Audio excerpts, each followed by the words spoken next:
business leader, mover and shaker in the VC world, etc. But maybe just to kick it off, an easy question. Tell us something about yourself that this audience would have never guessed about you. The audience would have never guessed about me. Yes. Maybe they would guess it, I don't know. But the number of times, I see, of course, largely male than female proportion, which is to be expected considering that, not expected, we want it to be different, but it is the reality of the engineering focus that we have.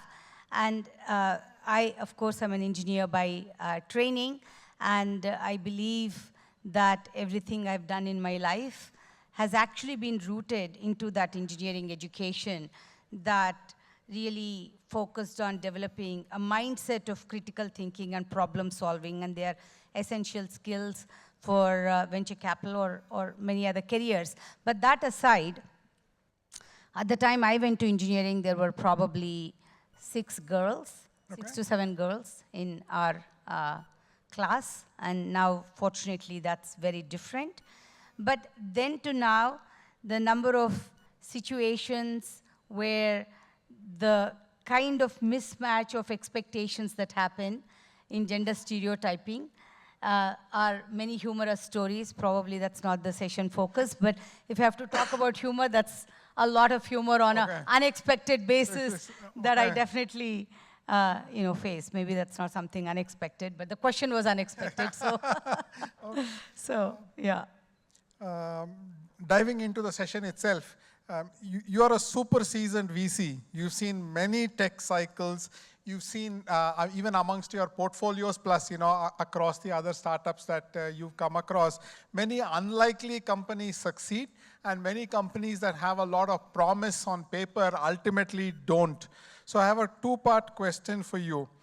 When you evaluate something sort of like a complex, slow to commercial kind of an idea, how do you decide whether it's worth the bet?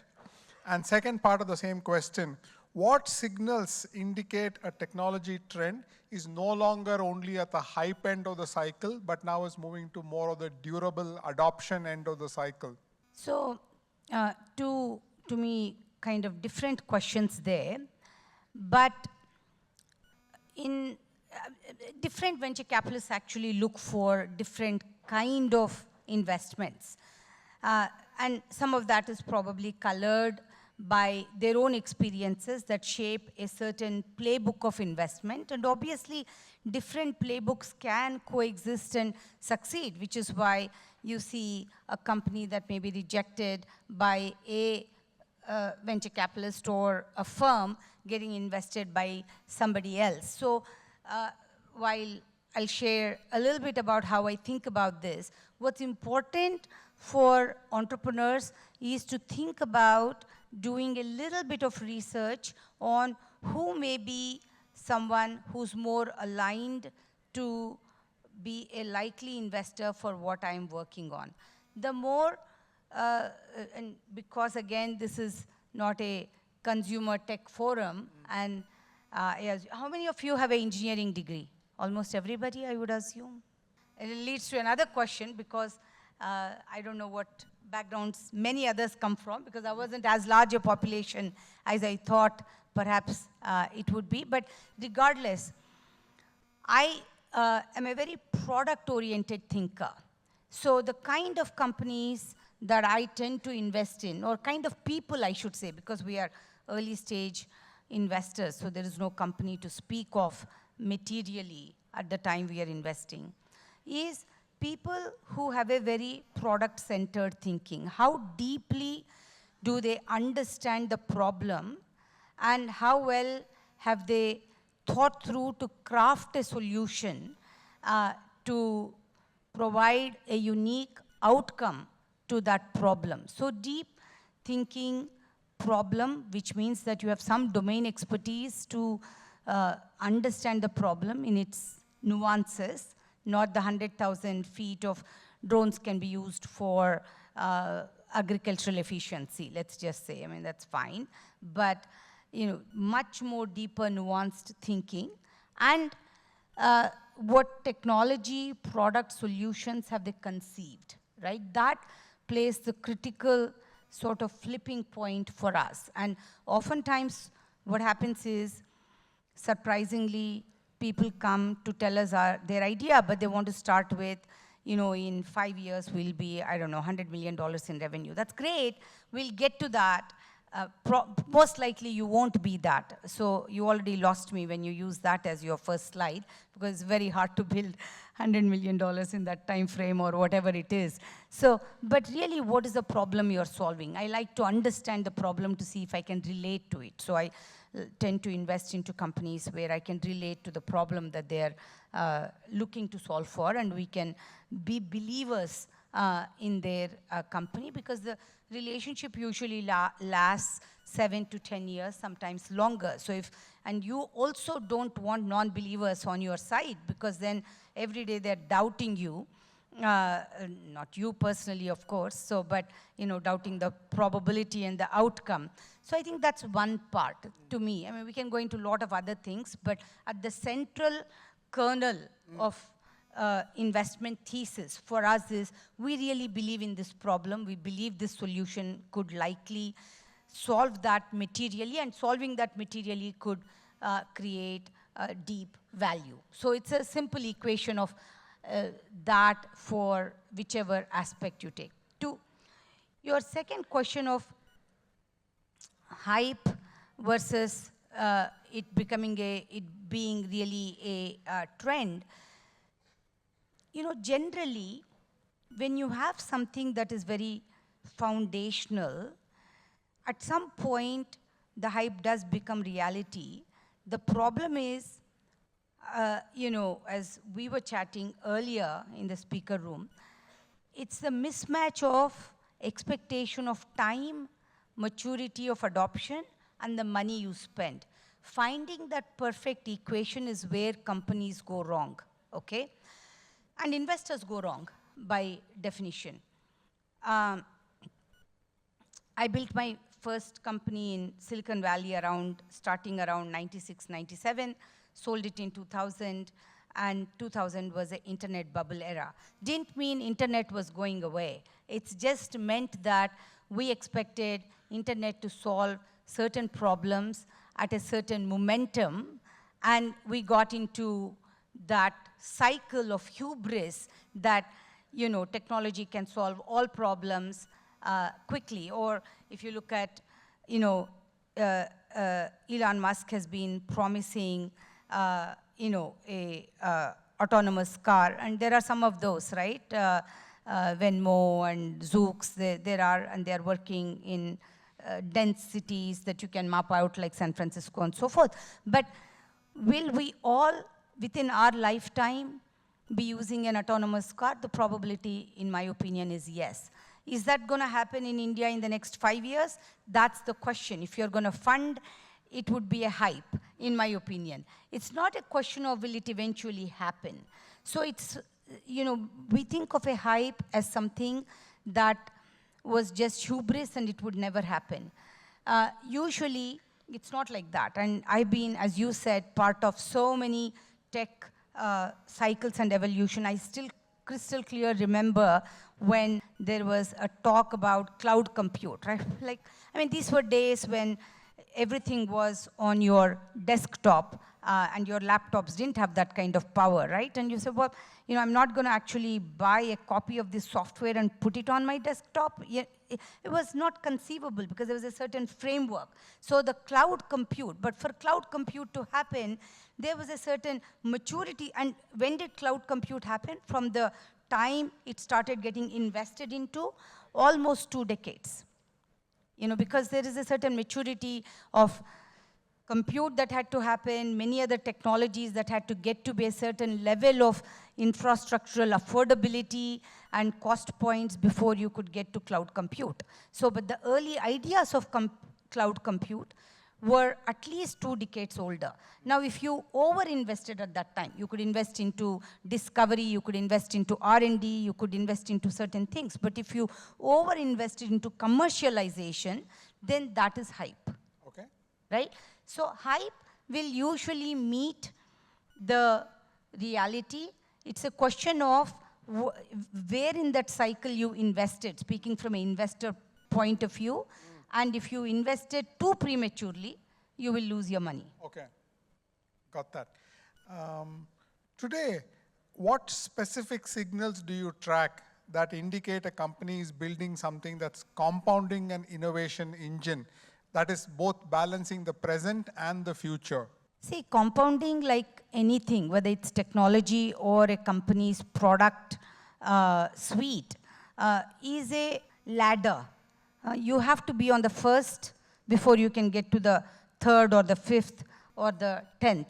Oftentimes, it's easy to, what should I say, build castles in the air, paint a very big vision, which is nice and important, but vision can also grow with layered, right?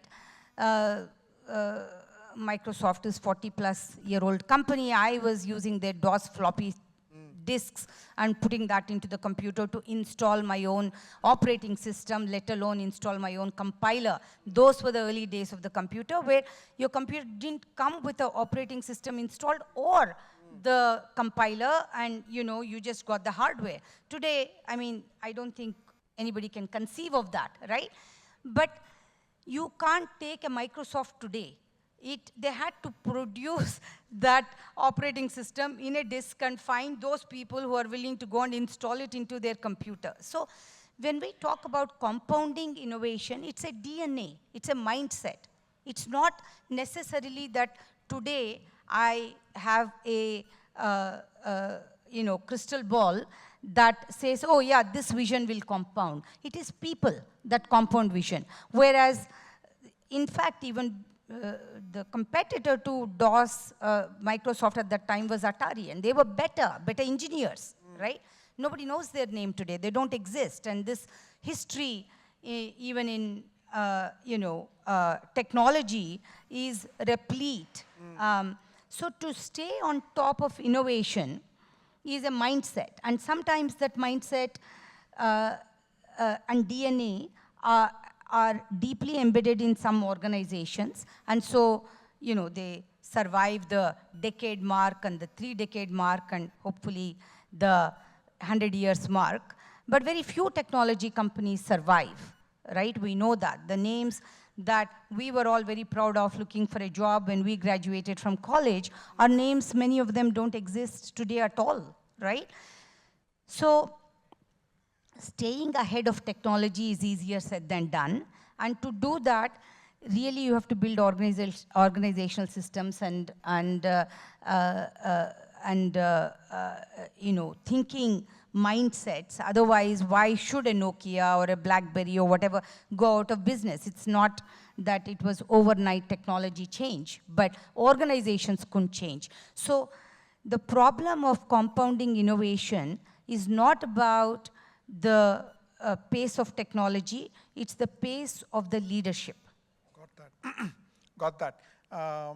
How do you advise startups to think about open source as a strategy? Because they have to balance community building versus commercialization. When something is good, we think it should be good for everybody and everything. And while open source is good and great, not every startup needs to think in that way. It depends on what exactly are you building. If you are building tools for other developers, of course you've come already from that community and you're going to use open source and you're going to build communities that take your platform and further it. So if you're building a platform technology, that makes sense. Let's say you're building something in BFSI, core banking. I don't know if you should be thinking community and open source, right? So we sometimes tend to also get trapped in this is good, so I'm going to use it for everything.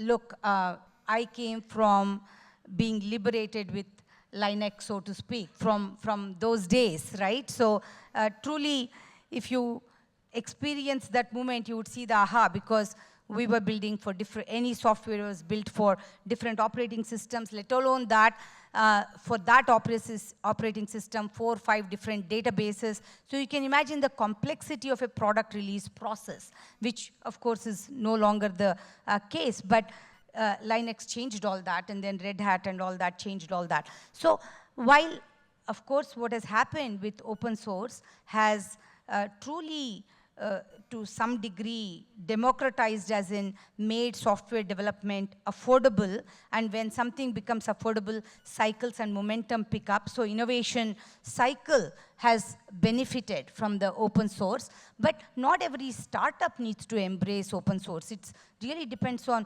what is the product, what is the market, and if you're building engineering tools, by all means, then it makes sense to embrace open source and build communities. And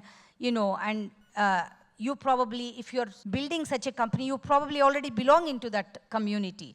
And if you don't belong in that community already, and you're building for something that's a, vertical solution in an industry, you don't have to do open source.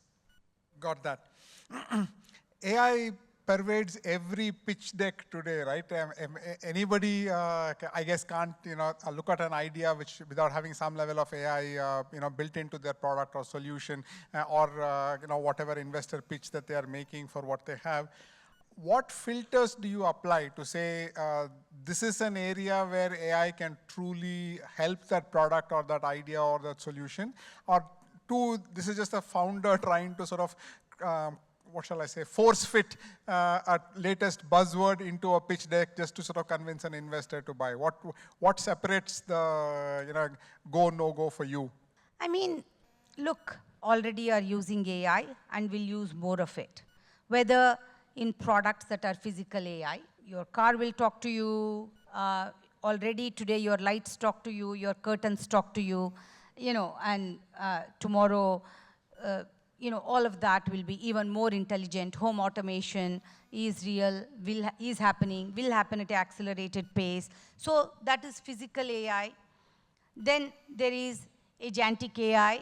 So AI will be, let's take all of us in this room as consumers. We are going to consume AI. Whether we like it, don't like it, we really have somewhat no choice about it. We have certain choices to the degree to which you use it, and so forth. But that's a whole different discussion, so I won't go there. But it will be part of our life. It's kind of like saying, electricity causes, a lot of fossil fuel pollution, but maybe we can go camping once in a while and be turned off from not using electricity, right? So, but other than that, it is part of our existence today. So AI will be like that. So any company building anything will have to use AI because every industry in the next decade will go through transformative improvements, or they'll go out of business unless they have integrated that into their operational efficiencies, into their manufacturing lines, or into their customer service, almost every area, right?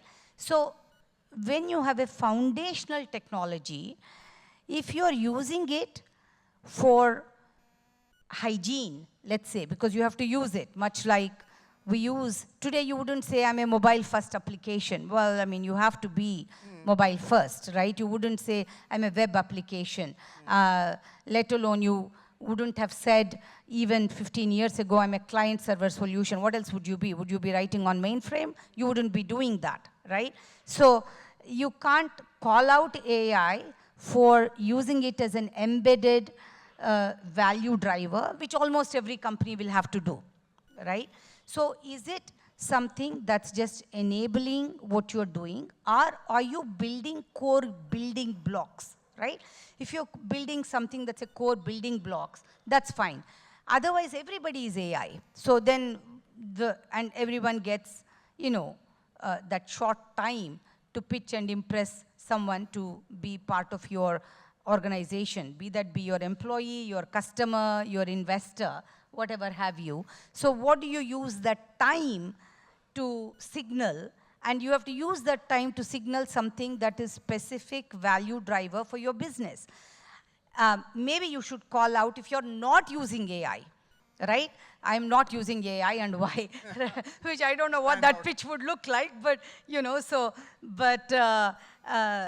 I'm taking you off grid because everybody needs to be off grid to detox, maybe. But other than that, I expect every company to be using AI for how they are going to build efficiency, So where to call out AI is if you're doing something that is truly leapfrog from some building blocks that you are building for that AI infrastructure, so to speak. Got that. What should Indian engineering and research companies focus on in the way they are shaping the next generation of engineering-led innovation so that they appeal to sophisticated investors like Kalaari Capital? Increase their R&D budgets. I mean, we underestimate the time it takes to bring something to production, right? And I think when innovation happens, it doesn't happen by only accident. We can talk about why there's a lot we can learn if we look back to history. Why industrial revolution happened in the West and not in the East. What was it about? It's not people, civilization, cultures that allowed for new ideas versus not allowing for new ideas to blossom, right? And if you think about why today a lot of these innovations emerge from US and many times led by Indian diaspora, let us say. So what was it then, right? So I think it comes down to R&D and how there is a space, room, money, recognition, even reward for that, right? In fact, patent law as we understand it today is not that old, and without patent law, innovation wouldn't have actually happened at the pace that it has happened in human evolution, right? So the question for India that you talk about, we are not talking about necessarily companies that gets venture capital funded and you can take something into production. Before a product can get commercialized, it's like the tip of the iceberg. By the time it can get to that maturity, there's a lot that happens before. And the R&D budgets for that and encouragement of doing that is something I think we are very behind as a country. And that's both public and private because, there is science, there is research, there is engineering, there is prototyping, then there is commercialization. And these cycles could be 20, 30 years, right? From how they originate to reach that commercialization maturity. And in fact, it is that if you look at anything, even 40 years back, I remember taking an AI class, right? Of course, we never thought at that time it was science fiction-ish, right?